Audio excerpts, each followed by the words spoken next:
মোহাম্মদপুর ইউনিয়নে গাছ কাটাকে কেন্দ্র করে সন্ত্রাসী হামলা, আহত ৪ জন।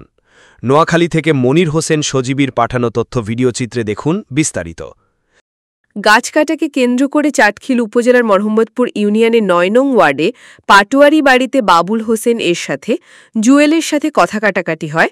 আহত বাবুল হোসেন, নাজমা বেগম, সাংবাদিক ফরহাদ হোসেন সাংবাদিকদের জানান, কথা কাটাকাটির প্রেক্ষিতে শনিবার দুপুরে জসিমের ছেলে জুয়েল, রহিমা বেগম, জিনিয়া আক্তার সহ একদল সন্ত্রাসী দেশীয় অস্ত্রশস্ত্র নিয়ে আমাদের উপর হামলা চালায়।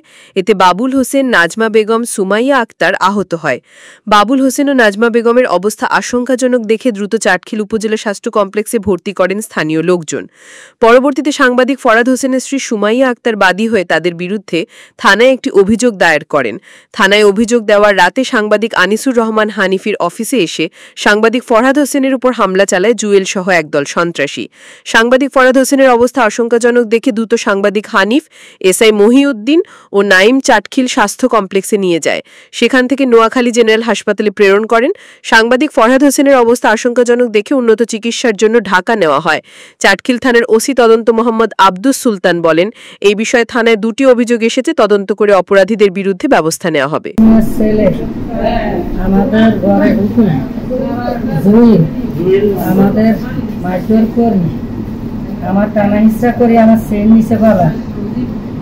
আক্রমণ করছে, আমার স্বামীরা আক্রমণ করছে, আমাদের ঘরে ঢুকি, ওর পরিবার পরিবারে আমি সুষ্ঠু বিচার চাই, এলাকাবাসীও চাই, প্রশাসনের কাছেও চাই, এই বিচার চাই। আমার সবসময় করে গিয়েছে এগুলা।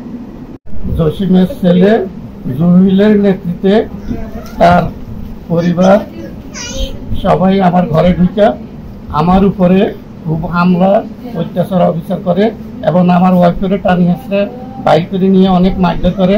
লাস্টে আমারও অনেক মারধর করছে। আমার এলাকার কিছু লোক আসে আমাকে পরে হাসপাতালে আনি ভর্তি করেছে এবং আমি প্রশাসনের কাছে সূক্ষ্ম বিচার চাই, যেমন আমার বিচারটা যেন করে সূক্ষ্মভাবে, আমি যেন এই বিচারটা ভাইয়া শান্তি পাই, আমার বিচারটা যেন সূক্ষ্মভাবে করে দেয়।